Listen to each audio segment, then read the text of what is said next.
The title of my talk this day is called Going Long and Going Strong. Now you're probably wondering, going long and going strong in what?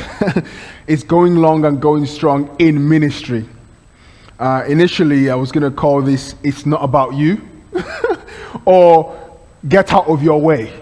But I eventually settled on the title, Going Long and Going Strong in Ministry. Our anchor scripture for the day is from John chapter 12, verse 24 to 26. The word of God says, "Verily, truly, I tell you," this is from the New International Version, "unless a kernel of wheat falls to the ground and dies, it remains only a seed. But if it dies, it produces many seeds. Anyone who loves their life will lose it, while anyone who hates their life in this world will keep it for eternal life. Whoever serves me must follow me, and where I am, my servant will also be. My Father will honor the one who serves me." That was from the NIV translation. Permit me to quickly just read it from the MSG, which is the Message translation, just to give us more insight into this.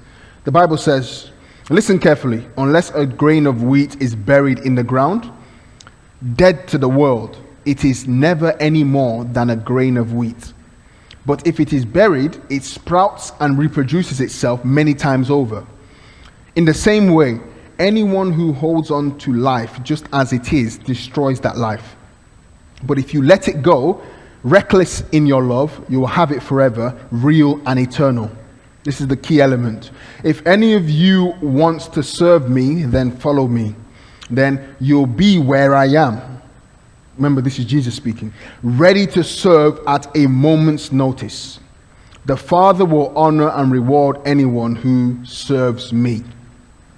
I understand that this scripture is symbolic of the death of Jesus and the necessity of that death. But as I was reading this scripture, a lot of truths began to jump out at me. And I felt that God was speaking to me about the attitude, the mentality, and the heart posture required to go long and go strong in ministry. You know, something I find quite exciting and humbling at the same time is ministry is not a man's business. It is God's work. It is God's business. God is the main person. Jesus Christ is the main man, not the preacher, not the choir, not any element of ministry. Because I think sometimes we can get a little bit caught up when we are serving God that we forget the one we're serving. And it's always important to keep this in view. So as I said, I was going to call this talk, It's Not About You, as in it's not about me. Get Out of Your Way, as in EK, get out of your way. But eventually I settled on going long and going strong in ministry. You know, as human beings, it's very natural to want to be the face of things, to want to be the face of the brand, the face of the church, the face of the project, the face of the mission. But God challenged me. EK, young man, if you want to run this race successfully, if you want to serve God successfully, if you don't want to burn out, if you want to remain a meek, humble, ready servant of God that God wants to use, if you want to be a man that God uses, you've got to take a posture of humility. And God encouraged me and challenged me with some thoughts, which I'd like to share with you today. The first thought that the Lord challenged me with is, EK, number one, remember the way up is down. He challenged me from this scripture, Matthew 23, 1 to 13. It's a long read, but I'm sure by God's grace it will be a blessing to you. "Then Jesus said to the crowds and to his disciples, 'The teachers of the law and the Pharisees are the official interpreters of the law of Moses. So practice and obey whatever they tell you, but don't follow their example, for they don't practice what they teach. They crush people with unbearable religious demands and never lift a finger to ease the burden. Everything they do is for show. On their arms, they wear extra wide prayer boxes with scripture verses inside. And they wear robes with extra long tassels. And they love to sit at the head table at banquets and in the seats of honor at the synagogues. They love to receive respectful greetings as they walk in the marketplaces and to be called Rabbi, which means teacher. Don't let anyone call you Rabbi, for you have only one teacher, and all of you are equal as brothers and sisters. And don't address anyone here on earth as Father, for only God in heaven is your Father. And don't let anyone call you teacher, for you have only one teacher, the Messiah. The greatest among you must be a servant. Key word here, key line. The greatest among you must be a servant. But those who exalt themselves will be humbled. But those who humble themselves will be exalted. The Lord challenged me from this scripture. If you want to go long in ministry, the way up is down. I felt that the Lord speaking to my spirit challenged me saying, Ike, you've got to humble yourself and be of no reputation. Get out of your way. Park yourself to one side. This is not about you. This is about God. The way high is low. You have to be lowly in heart, not puffed up, not trying to promote your name, not trying to establish your kingdom, but rather seek first the kingdom of God and all his righteousness. The way big is small. You see in the reverse order that God is speaking here. He was challenging me, honestly. I was in awe of what I was hearing. He said the way up is down. The way high is low. The way big, you want to do it big? You want to go large? Is small. Be willing to do the small tasks. Be willing to do what people consider small things. Because if you're not willing to do the small things, you're not ready for the big things. Another challenge. The way first is last. The way first is last. Are you prepared to care for the least? Are you prepared to care for the last? Are you prepared to care for the lost? Are you prepared to care for the outcasts? Are you prepared to eat last? Are you prepared to eat last? Because the greatest of you must become a servant. God has flipped the script. Jesus is our perfect example.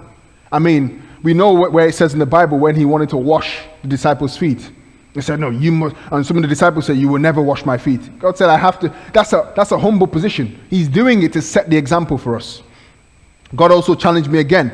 The way front is back. You must be willing not to be seen.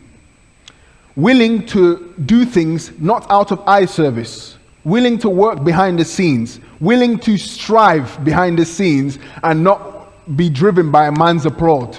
But willing to be unseen, unheard, unknown if you want to get to the front. The way to greatness is service. The way to greatness is service. You know, it's very funny because when we say ministry, ministry is a Jesus industry. In this line of work, promoting your name, your style, your skills will not take you too far. It's by promoting Jesus' name, it's by promoting his agenda that you go far in life. As you lift up his name, as you seek his kingdom, as you deflect the glory from you to him, that's how you rise in this. John 12:24, remember our anchor scripture. Unless a kernel of wheat falls to the ground and dies, it remains only a single seed. But if it dies, it will produce many seeds. You know, many times when the word of God comes to us, it can hit us in different ways. I interpreted this scripture as Ike. I called myself to order. Ike, your impact will be small depending on your ability. Your impact will be small depending on your ability. But if you dare to die to yourself, I'm not talking about physical death here. I mean, humble yourself. If you dare to take the position of a servant, if you dare to make yourself of no reputation, you will go far in this work. Once again, humility is not the framing of your face, you know, humble looking. Yes, sir. Yes, ma'am. It is not the bowing or the bending or the posture. Many times in many cultures, you know, it's considered humble, this bowing, bowing posture, this, but it is all about the position of your heart. The second statement the Lord challenged me with, Ike, remember the main man. Remember the main man. I think you probably know who the main man is, but I'm going to remind you. John 14:6.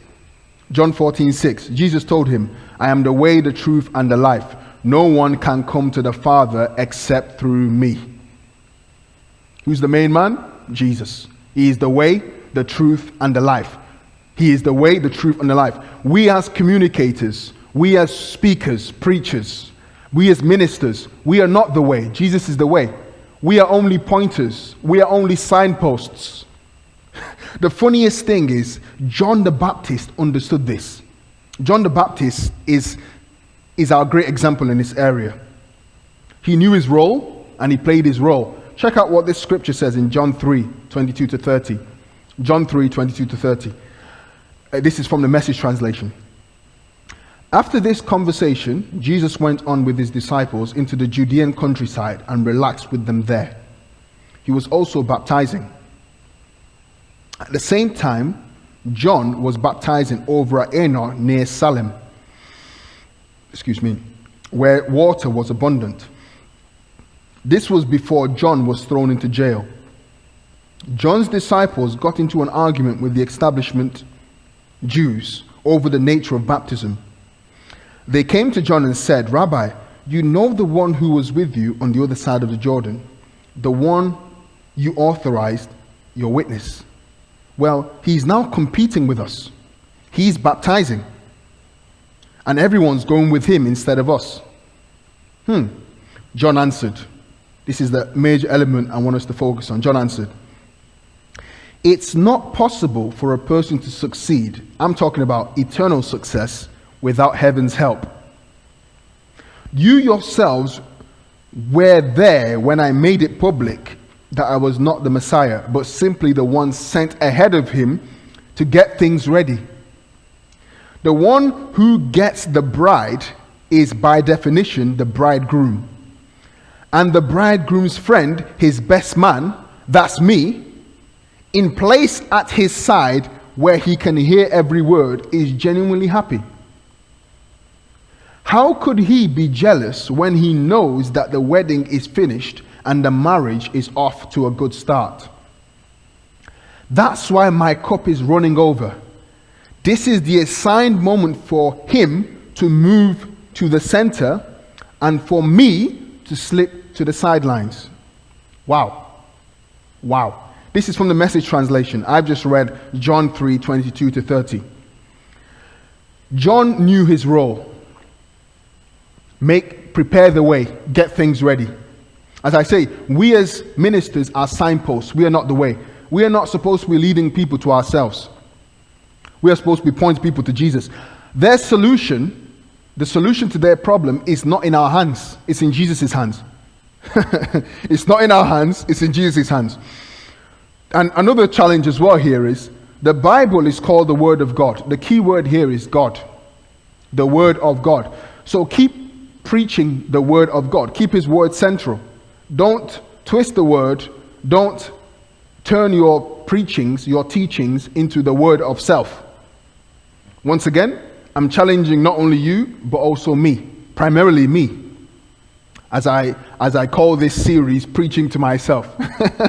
Oh God. You'll be surprised there's nobody in this room. I'll have to let you know that. So essentially I am preaching to myself. Awesome.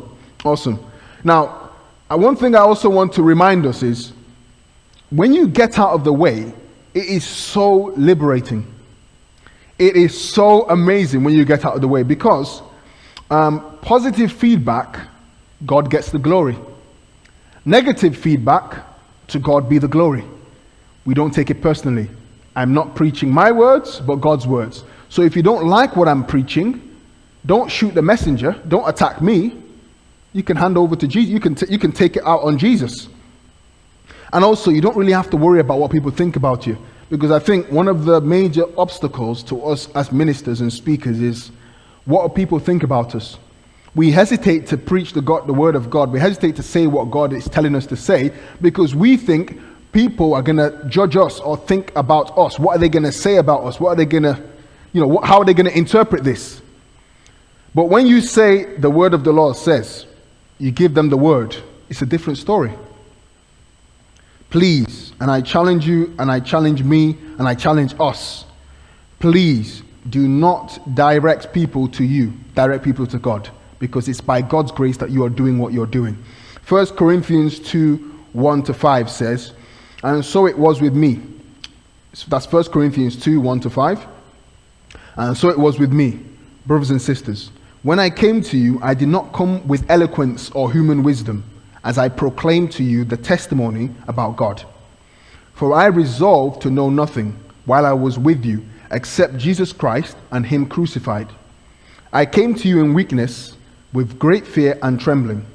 My message and my preaching were not with wise and persuasive words, but with a demonstration of the Spirit's power, so that your faith might not rest on human wisdom, but on God's power. I didn't come to you with eloquence. I didn't come to you with vocabulary. I didn't come to you with curly words to impress you. I came to you knowing Jesus and him crucified, so that your faith will not rest on God's power. Your faith will not rest on human wisdom, but on God's power. Number one, the way up is down. Number two, remember the main man, Jesus Christ. Number three, remember it is not yours, it is his. As human beings, it's very natural to take possession of things. My church, my building we built, my followers, my ministry, my organization. But it ain't yours. It's God's business. Do you know how I know it ain't yours? Let me show you. John 3, 27 and 30. To this, John replied, a person can receive only what is given them from heaven. He must become greater, I must become less. The truth of the matter is, what do we have, genuinely, what do we have that was not given to us? What do we possess that was not given to us? I can boldly, confidently say, I am not smart enough to think some of the thoughts I think, to speak some of the words I speak, to write some of the things I write. I cannot take the credit. I can only consider myself a servant, a vessel whom God is using. Because I know for a fact, if I disregard my source, I will be nothing. I will be no one. Whatever I have, whatever you have, it came from God. It came by revelation. It came from above. We cannot take the credit for this. I cannot take the credit for this. I simply download from heaven and upload to the earth. I simply receive messages from heaven and forward them to you. Praise God. Praise God. In a leadership seminar, there was a minister said this, profound words in a ministry seminar. He said, in my heart, I had to resign as the CEO of my organization. Key word, in his heart. In his heart. You know, many times in scripture, the Lord has said, I do not see as man sees. Man sees the outward appearance, but the Lord sees the heart. Outwardly, I could look like the most humble, servant-hearted, lowly, considerate, meek, and all the other submissive words. I could look like that. But inwardly, I could be incredibly boastful, proud, filled, arrogant, but you'll never see it. But the Lord sees it. The Lord sees it. In his heart, he had to hand over the organization to God. You know, there's a funny thing. There's a funny scripture I came across. I find it funny because it illustrates this point perfectly. The scripture is from Matthew 16:18. It says, and I tell you, you are Peter, and on this rock I will build my church, and the gates of hell shall not prevail against it. And I tell you, you are Peter, and on this rock, just Jesus speaking, I will build my church. I will build my church. I will build my church. Now, if it's your church, it's limited to you. Your ideas, your hands, your limited resources, your limited mind, your limited plans, and you might find yourself stuck in that limited. And also, in addition to that, because it's limited to you, because it's your church, when you leave this earth, your church will not be in existence. The work dies. However, if you hand it over to God, this is what happens. You activate his unlimited resources, his unlimited plans, his unlimited power, his unlimited blessings, his unlimited riches. And after you're gone, because the hand of God is still on that work, it will still live on. It will still live on. And ladies and gents, I was watching another seminar some time ago, and the minister was challenging everyone in attendance that if you think that what you have here on earth, whatever building you've built, whatever house you have, whatever car you have, whatever you have achieved, it's yours, and you think this is yours and it's your possession, and when you leave this earth, they're going to put it in the casket. He said, just depart from the earth and see what happens. Somebody else will take it over. So it's not yours. It actually belongs to God. You're simply a caretaker. You're simply a caretaker, a faithful servant. Amen? Praise God. The Lord also challenged me, number 4, remember to return the glory. Remember to return the glory. Awards may come. Recognitions may come.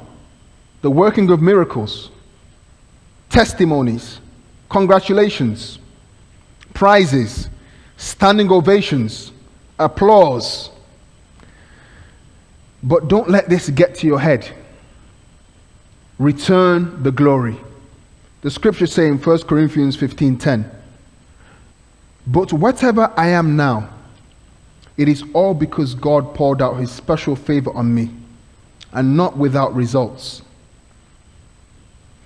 For I have worked harder than any of the other apostles. This was Paul speaking. Yet it was not I, but God who was working through me by his grace. I worked harder, yet it was not I, but God working through me by his grace. It is natural in our human nature to think that we got this by our hustle. I got here by my hustle.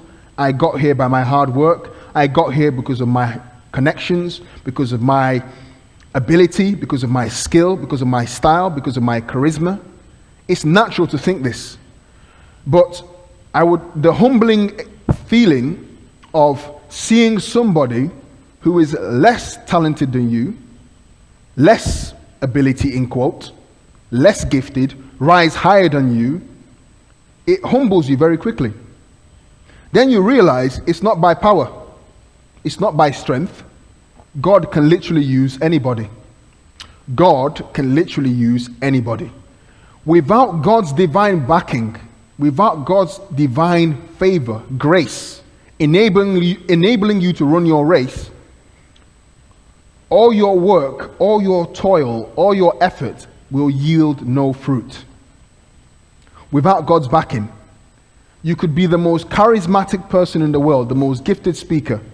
If God has not anointed your tongue to minister to those people, you will give the most technically accurate, rousing speech, but the audience might not move. It may not impact on anybody in any way. It is the grace of God. It is the anointing of God. It is the hand of God, the presence of God upon your ministry that causes it to flourish. Praise God. And when I say flourish, I mean true impact. Because you can gather a crowd, you can gather crowds, you can gather people, you can gather resources, but who are we trying to impress? The one who sent us, the Lord Jesus Christ. That's who we're trying to impress. That's who we're serving. That's who sent us and who will assess us. My good and faithful servant, you have been faithful with what I've given you. Or, my servant, you have been distracted by the lust of this world, the lust of the eyes, the lust of the flesh, and the pride of life. You've missed the mark. May that not be any of us in Jesus' name. Amen. The next thing the Lord challenged me to remember linked to my last point is, remember, God can use anybody. Never become too confident in your skill, your education, your ability, your style, your smile, your nature, your self-promotion abilities. Never become too confident in those things. What a privilege it is to be used by God. And at every stage of our ministry, if we must go long and go strong, we must remember to stay humble. We must remember it is a privilege to be used by God. Hear this scripture, 1 Corinthians 1, 26 to 31. A lot of the scriptures I'm reading today are quite in length because I want us to kind of get the context and also the surrounding scriptures. 1 Corinthians 1, 26 to 31. The word of God says, "Remember, dear brothers and sisters, that few of you are wise in the world's eyes or powerful." Let me start that again. "Remember, dear brothers and sisters, that few of you were wise in the world's eyes or powerful or wealthy when God called you. Instead, God chose things the world considers foolish in order to shame those who think they are wise. And he chose things that are powerless to shame those who are powerful. God chose things despised by the world, things considered as nothing at all, and used them to bring to nothing what the world considers important. As a result, no one can ever boast in the presence of God." Verse 30. "God has united you with Christ Jesus. For our benefit, God made him to be wisdom itself. Christ made us right with God. He made us pure and holy. And he freed us from sin. Therefore, as the scriptures say, if you want to boast, boast only about the Lord." If you want to boast, boast only about the Lord. We serve a God who can flip the script. We serve a God who works in whatever order he chooses because he is God. You saw in that scripture, and from that scripture I interpreted these phrases. God, once again, in expanding the scripture and teaching me what I'm reading, he told me this: "I am God. I can use small people to do big things. I can use weak people to do strong things. I can use shy people to do brave things. I can use foolish people to do wise things." When I say foolish people, people in the world who the world may consider not smart, retarded, people who may be given various names that are not exactly nice, mad, dumb, daft. God can use those so-called people to do extremely wise things. Let me also add this one. He can use people who can't sing to demonstrate the power of his anointing. God is God. It is his backing upon my life and your life in ministry that makes the difference. The minute we lose sight of God, the minute we promote self and we put our ability ahead of his divine ability, we miss the mark. Jesus spoke a lot in parables, and I love this definition of a parable. A parable is basically an earthly story with heavenly meaning. I would like to share a little parable that I thought about to illustrate this point, that God can use anybody. Once upon a time, two singers were invited to an event. One of the singers was incredibly gifted, incredibly talented.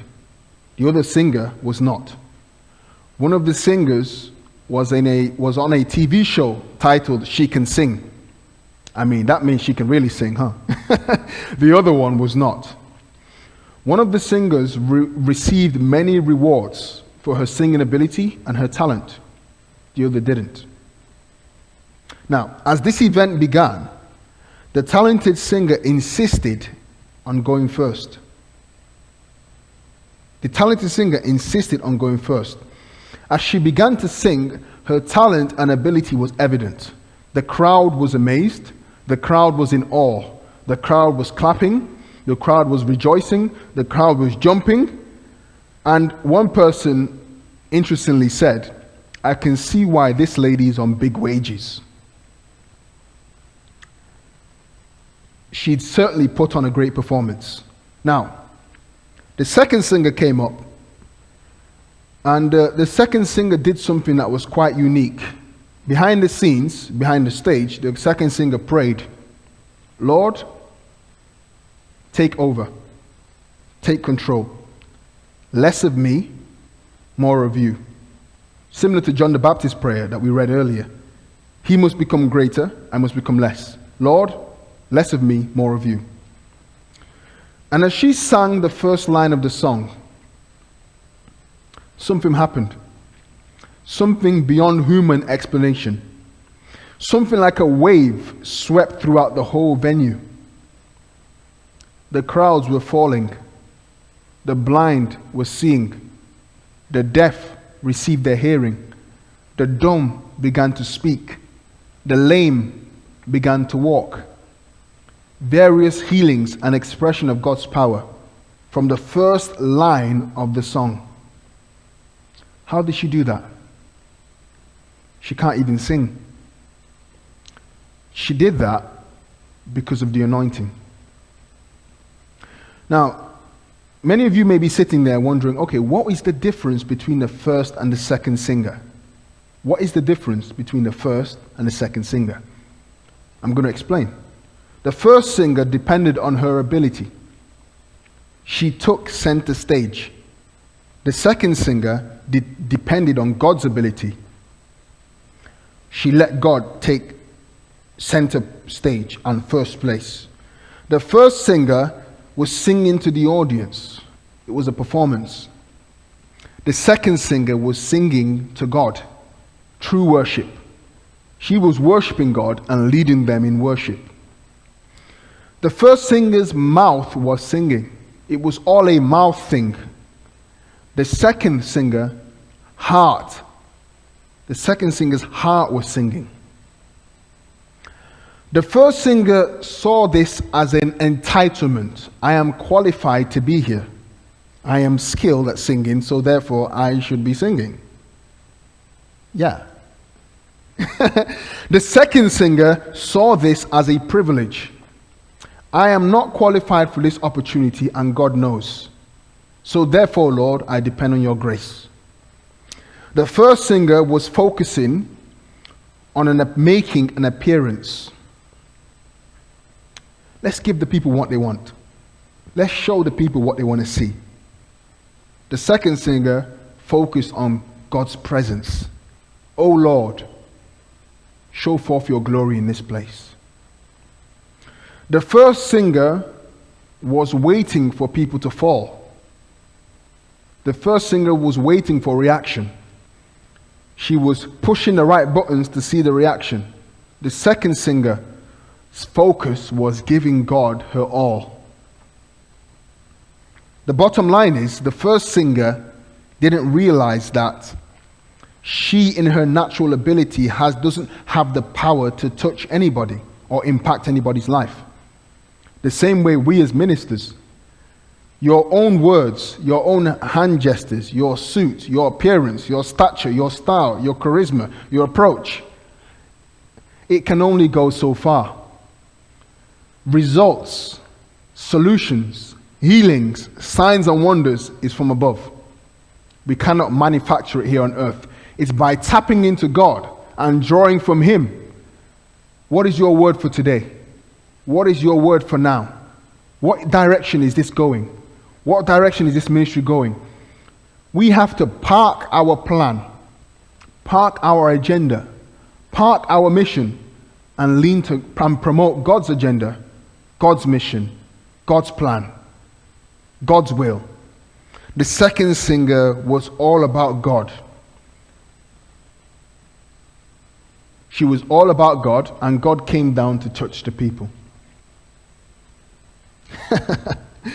Oh gosh, what a statement. In closing, I'd like to close with this. Remember to stay humble. I started this way, I also want to end this way. The way up is down. Remember the main man, Jesus. It is not yours, it is his. Remember to return the glory. Remember, God can use anyone. Remember to stay humble. Never become a god to yourself or make yourself a god to be worshipped. It's so easy to fall into this trap because in some of our cultures, the person who preaches or speaks from here is considered a significant authority, even almost to a level of being worshipped. Man of God, prophet, evangelist, apostle, reverend, archbishop, bishop. Remember, even if they call you man of God, if you take God out of the equation, you're a man of nothing. If you take God out of the equation in your heart, in your preparation, in your ministry, if you depend on your ability, it will only be a matter of time before your humanness, that's not a word, is it? Before your flesh is exposed. It only take a matter of time. Please could we consider this scripture, Philippians 2, 5-11. In your relationships with one another, have the same mindset as Christ Jesus, who, being in very nature God, did not consider equality with God something to be used to his own advantage. Rather, he made himself nothing by taking the very nature of a servant, being made in human likeness. And being found in appearance as a man, he humbled himself by being obedient to death, even death on the cross. Hold up, let's jump back to verse 6. Hold up. Verse 5 and 6. In your relationships with one another, have the same mindset as Christ Jesus. Christ Jesus, right? The main man, okay? Who being in the very nature God himself, did not consider equality with God something to be used to his own advantage. So Jesus himself, now us compared to Jesus, if we put on a scale, where is Jesus, where is us? So even with Jesus' power, authority and position, he still considered himself not equal with God. Hear this part. Rather, he made himself nothing by taking the very nature of a servant. If Jesus could do it, we ought to do it. Verse 8, and being found in appearance as a man, he humbled himself by becoming obedient to death, even death on a cross. Therefore, God exalted him to the highest place and gave him the name that is above every name, that at the name of Jesus every knee should bow, in heaven and on earth and under the earth, and every tongue acknowledge that Jesus Christ is Lord, to the glory of God the Father. There is a reason why we pray in Jesus' name. That's where the power, that's where the authority is. If you think your name is so powerful, just attempt a prayer in your name. Attempt to pray in your name. This is just a random name. In the name, so someone comes to you, you're praying for an issue. Father God, we pray for the healing of this person. In Philip's name we pray. Amen. Result? Nothing. Oh, nothing. Okay, let's try another name. In Moses' name we pray. Okay. In Jesus' name we pray. That's where the authority is. That's where the power is. Don't lose sight of this. If you think you are powerful, if you think you know it all, if you think you are a God, because it's possible to get to, the reason why I'm saying it is because it's possible to get to that place in your heart and in your mind where you almost begin to regard yourself as a God, that you forget forget the God who's backing you, who's actually giving you the ability, the anointing, the grace to do what you're doing. Never lose sight of this. As I begin to close, I want to just remember what John said. As I begin to close, I want to remember what John said. He must become greater, I must become less. Less of me, more of him. You and God cannot be competing for first place in God's business. It's just not possible.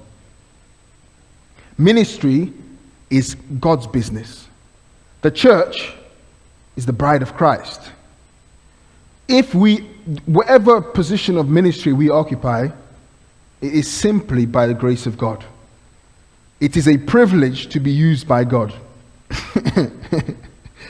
You need God more than he needs you. I had this analogy in my mind where God could use anybody across the world. There's many players that he could use across the world. But it's a privilege to be in the starting lineup, to be in the front line, to be used. But once a starter is not always a starter, depending on how you use the opportunity, depending on how you honor and respect and cherish and make the most of that opportunity to the glory of God. Please, please, and please never get to a position where you feel or you think God needs you, and without you, the work can't go forward. Never get to that position. Always see it as a privilege and the grace of God to do what you're doing. Ladies and gents, it's a privilege. I'd like to close with this prayer. As I say, this message I've spoken, this message I've shared is not just for me, it's for each of us. I don't know who's going to watch this video. I don't know where this video may eventually go. But I was challenging me first, because I need everything I've just said. Oh Lord, I come before you today as I am. Thank you for the privilege to serve you. Thank you for the ideas you have given me. Thank you for the privilege to serve the body of Christ. Thank you for the privilege to be in ministry.